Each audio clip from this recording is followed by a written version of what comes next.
Hello everyone welcome back to my channel learning English नयाँ video नयाँ क्लासमा तपाईँलाई स्वागत छ। आजको भिडियोमा हामीले एकदमै बेसिकबाट जो अङ्ग्रेजी सिक्न चाहनुहुन्छ सुरु गर्न चाहनुहुन्छ भने तपाईँको लागि यो भिडियो एकदमै इम्पोर्टेन्ट छ है। किनभने आजको भिडियोमा तपाईँसँग कुनै अङ्ग्रेजी बोल्नको लागि साथी हुनुहुन्न भने पनि तपाईँले आफूले बोल्ने वाक्यहरूको प्र्याक्टिस गर्नुहुनेछ। ओके, म ठिक छु, म राम्रो छु, म यहाँ छु होइन।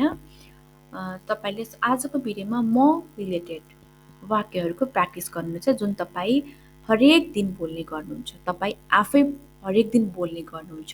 तपाईँले यी वाक्यलाई आफूसँग कुरा गर्दा पनि तपाईँले बोल्न सक्नुहुन्छ। ओके, सो आजको भिडियो तपाईँ यदि अङ्ग्रेजी सुरु गर्न चाहनुहुन्छ एकदमै जिरोबाट बेसिकबाट होइन सिक्न चाहनुहुन्छ भने तपाईँको लागि यो भिडियो एकदमै महत्त्वपूर्ण छ। तपाईँले भिडियोलाई नछुटाई अन्तिमसम्म नै हेर्नुहोला है। त तपाईँले एउटा मिस्टेक गर्नुहुन्छ, त्यो के त तपाईँले भिडियोलाई पुरा हेर्नुहुन्न होइन। जबसम्म तपाईँले भिडियोलाई पुरा हेरेर आफूले पनि बोल्ने प्र्याक्टिस गर्नुहुन्न तबसम्म तपाईँले अङ्ग्रेजी बोल्न सक्नुहुन्न। किनकि कुनै पनि कुराको तपाईँले ह्याबिट बसाल्नु एकदमै आवश्यक छ। जब तपाईँले एकपटक ह्याबिट बसाल्नुहुन्छ तपाईँको यो दैनिक रूपमा नै तपाईँले प्र्याक्टिस गर्नुहुन्छ तब तपाईँ अङ्ग्रेजी पनि बोल्न सक्नुहुन्छ। ओके, सो आउनुहोस् आजको भिडियोलाई सुरु गरौँ। Okay, let's get started. पहिलो छ म भनेको आई होइन, अङ्ग्रेजीमा चाहिँ आई, नेपालीमा म। हुँ छु अथवा हो छ छुको लागि चाहिँ हामीले एमको प्रयोग गर्छौँ। अब हामीले यसलाई आई एम मिलाएर के हो त म हो म छु तपाईँले वाक्य बनाउनुहुन्छ। म हो र म छु भनेर तपाईँले वाक्य बनाउनु पर्यो भने चाहिँ तपाईँले फर्स्टमा के लगाउने त आई एम होइन। म ठिक छु, I am fine. I am भनेको के हो त म हो अथवा म छु भन्ने हुन्छ। ओके, फाइन भनेको ठिक छु भनेको है त। तपाईँलाई कसरी सोध्यो हाउ आर यु भनेर आई एम फाइन बोल्नुहुन्छ नि तपाईँ होइन। म ठिक छु, आई एम फाइन। ओके, त्यस्तै आई एम गुड, म राम्रो छु, आई एम गुड। तपाईँले यो आफैसँग बोल्न सक्नुहुन्छ, I am fine, I am fine, I am good. तपाईँले अङ्ग्रेजी सिक्दाखेरि चाहिँ यिनै एकदमै बेसिक सेन्टेन्सेसबाट तपाईँले अङ्ग्रेजी बोल्न सुरु गर्न सक्नुहुन्छ। ओके, म राम्रो छु, I am good, I am good. म फर्केँ, I am back, I am back. Okay, I am back. म चिन्तित छु, तपाईँले बोल्नु पर्यो। यदि तपाईँले म चिन्तित छु भनेर बोल्नु पर्यो भने I am worried, I am worried. Worried भनेको त चिन्तित हुनु। ओके, वरी भनेको चिन्ता, वरिड भनेको चिन्तित हुनुलाई के भनिन्छ त वरिड। आई एम वरिड, म चिन्तित छु। म आभारी छु, तपाईँले कुनै कुराको लागि कसैप्रति आभारी हुनु पर्यो भने आई एम ग्रेटफुल, म आभारी छु, आई एम ग्रेटफुल। आई एमको अर्थ के हो त म छु अथवा म हो भन्ने हुन्छ। त्यसपछि तपाईँले अरू जति पनि तपाईँले बोल्नुहुन्छ तपाईँले त्यसको वर्डहरू थप्दै जाने हो है त। र तपाईँ एउटा कुरा चाहिँ अङ्ग्रेजी बोल्नको लागि तपाईँसँग धेरैभन्दा धेरै वर्डको अर्थ थाहा हुनुपर्छ, वर्ड मिनिङहरू चाहिँ तपाईँसँग हुनुपर्छ है त। आई एम ग्रेटफुल, म आभारी छु। म कोसिस गर्दैछु, I am trying, I am trying, म कोसिस गरिरहेको छु। ट्राइङ भनेको गरिरहेको हुनु। ओके, कोसिस गरिरहेको गर्दै। आई एम ट्राइङ, म कोसिस गर्दैछु। म थाकेको छु, आई एम टायर्ड। तपाईँ दिनभरि केही काम गर्नुभएको छ भने साँझ बोल्नुहुन्छ नि म एकदमै थाकेको छु भनेर। अब के भन्ने आई एम टायर्ड, म थकित छु, म थाकेको छु, I am tired, I am tired. Okay, म आउँदैछु, आई एम कमिङ। तपाईँले कसैलाई बोल्नु पर्यो म आउँदैछु भनेर I am coming, I am coming. म यहाँ छु, I am here, I am here, म यहाँ छु। म हेरिरहेको छु, म हेर्दैछु, I am looking, I am looking, म हेरिरहेको छु, आई एम लुकिङ। ओके, म मजाक गर्दैछु, म मजाक गरिरहेको छु, तपाईँले बोल्नु पर्यो आई एम जोकिङ, म ठट्टा गर्दैछु होइन, आई एम जोकिङ। तपाईँले आइ एम किडिङ पनि भन्न सक्नुहुन्छ। ओके, ठट्टा मजाकलाई हामीले जोकिङ पनि हुन्छ, किडिङ पनि भन्ने हुन्छ। ओके, आई एम जोकिङ, म मजाक गरिरहेको छु, गर्दैछु है त। तपाईँले बोल्नु पर्यो म सोचिरहेको छु, आई एम थिङ्किङ। थिङ्क भनेको सोच्नु, सोचिरहेको छु बोल्नु पर्यो thinking. Okay, I am thinking. म गरिरहेको छु, आई एम डुइङ। तपाईँले कुनै काम गरिरहनु भएको छ भने बोल्नुहुन्छ नि, म गरिरहेको छु, म गर्दैछु, I am doing, I am doing. Okay, म दयालु छु, I am kind, I am kind. म दयालु छु, आई एम काइन्ड। काइन्ड भनेको दयालु। Okay, I am kind. मलाई गर्व छ, I am proud, I am proud. मलाई गर्व छ, आई एम प्राउड। मलाई तिमीमाथि गर्व छ, बोल्दाखेरि के भने त I am proud of you, I am proud of you. Okay, proud भनेको गर्व हुनु। ओके, गर्व हुनु। यी वाक्य जति पनि तपाईँले सिक्नुभयो, यी भनेका तपाईँले आफैले बोल्ने वाक्यहरू हुन्। ओके, तपाईँले कसैले के सोध्यो भने पनि म सोचिरहेको छु, म गरिरहेको छु, म दयालु छु, होइन। तपाईँले यो आफैसँग पनि बोलेर प्र्याक्टिस गर्न सक्नुहुन्छ। ओके, अर्को हेरौँ। अर्को छ आई भनेको म, हामीले सिक्यौँ। अब म थिएँ भन्नु पर्यो तपाईँले, म थिएँ बोल्नु पर्यो। थिएँ भनेको त वाज। जब तपाईँ कुनै बितेको समयमा कुरा गर्नुभएको, तपाईँ कुनै समयमा बितेको समयको बारेमा कुरा गर्दै हुनुहुन्छ भने चाहिँ वाजको प्रयोग गर्छौँ। आई भनेको म, इज भने वाज भनेको थिएँ। म थिएँ, आई वाज। म थिएँ, आई वाज। ओके, तपाईँले म व्यस्त थिएँ, तपाईँले बोल्नु पर्यो I was busy, I was busy, म व्यस्त थिएँ। आई वाज भनेको म थिएँ, के थिएँ त बिजी थिएँ। ओके, म जाँदै थिएँ, I was going, I was going. म थिएँ, के थिएँ त जाँदै थिएँ। Okay, I was going. तपाईँले जति पनि वाज लगाउनुहुन्छ त्यति बेला तपाईँले बितेको समयमा भएको कुरा बोल्दाखेरि वाज लगाउने। ओके, प्रेजेन्टको वाक्य, चलिरहेको वाक्यलाई तपाईँले आइसँग एम लगाउने, होइन।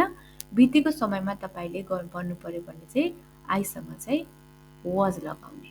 ओके, म चिन्तित थिएँ, I was worried, I was worried. म चिन्तित थिएँ, आई वाज वरिड। ओके, अर्को हेरौँ। मसँग छ, आई ह्याभ। मसँग छ, तपाईँसँग कुनै कुरा छ, बोल्नु पर्यो आई ह्याभ।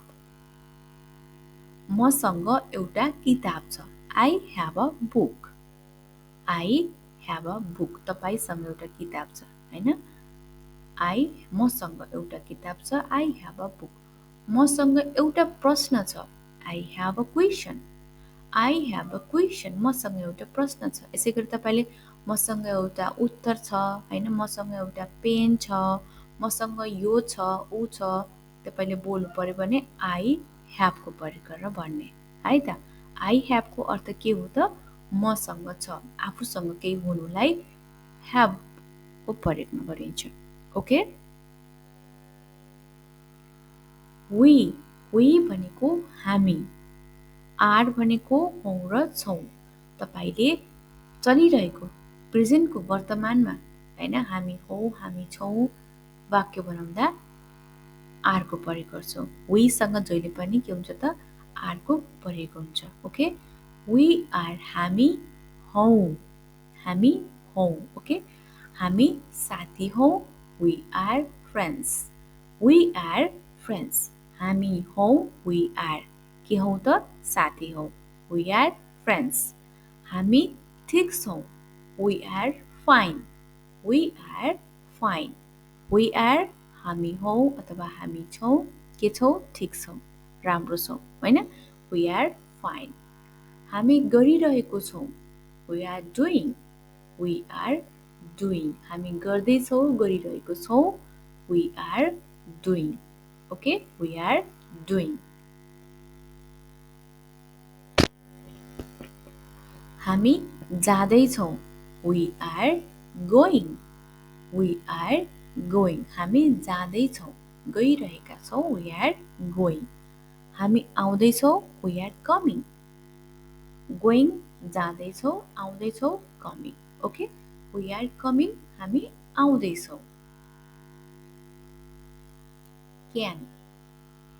Can को अर्थ के हो त? सक्छ. कसैको एबिलिटी देखाउनु पर्यो भने, है त, क्षमता योग्यता तपाईले देखाउनु पर्यो. यसले के देखाउँछ? क्षमता र योग्यताको कुरा गर्दा चाहिँ क्यान को प्रयोग गरिन्छ. सक्छ. ओके, म सक्छु. I can. तिमीले यो गर्न सक्छौ? तपाईलाई सोध्यो. म गर्न सक्छु. I can do it. म यो गर्न सक्छु. तपाईले आई क्यान, म सक्छु पनि भन्न सक्नुहुन्छ. म यो गर्न सक्छु. I can do it. I can do it. म गर्न सक्दिनँ. I can't. I can not अथवा आई कान्ट. ओके, म गर्न सक्दिनँ, म सक्दिनँ. I can not. I can't. उसले सक्छ. तपाईले बोल्नु पर्यो. उसले सक्छ नि. He can. He can. उसले सक्छ. He can. उसले यो गर्न सक्छ. He can do it. He can do it. उसले यो गर्न सक्छ. He can do it. उसले गर्न सक्दैन. ही क्यान नट. ही कान्ट अथवा ही क्यान नट. यदि तपाईले ही त हामीले पुरुषको लागि बोल्नु पर्यो भने, यदि महिलाको लागि बोल्नु पर्यो भने के भन्ने? सी. She can. उनले गर्छिन्, गर्न सक्छिन्. She can. उनले यो गर्न सक्छिन्. She can do it.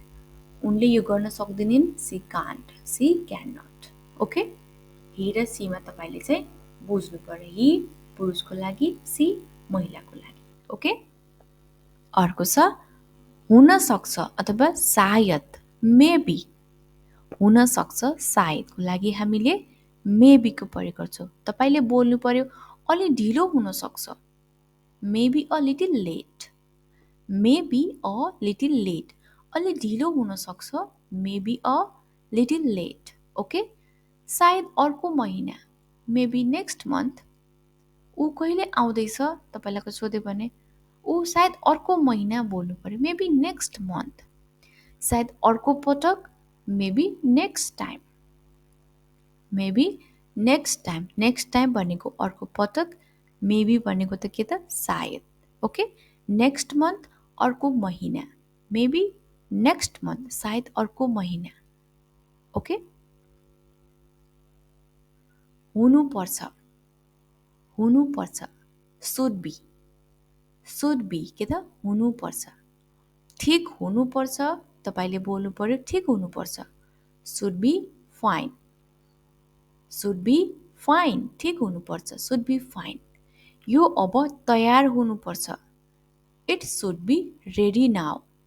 It should be ready now. अरू कतै हुनुपर्छ.